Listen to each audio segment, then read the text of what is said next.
ایک دفعہ کا ذکر ہے کہ ایک جنگل میں دو بلیاں رہتی تھیں۔ ایک دن وہ اکٹھے باہر ٹہل رہی تھیں۔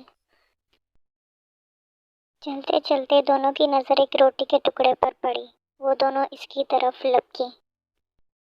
دونوں روٹی کے ٹکڑے کے پیچھے لڑنے لگیں۔ ایک بولی، اسے پہلے میں نے دیکھا ہے، یہ میرا ہے۔ دوسری بولی، نہیں، اسے پہلے میں نے دیکھا ہے، یہ میرا ہے۔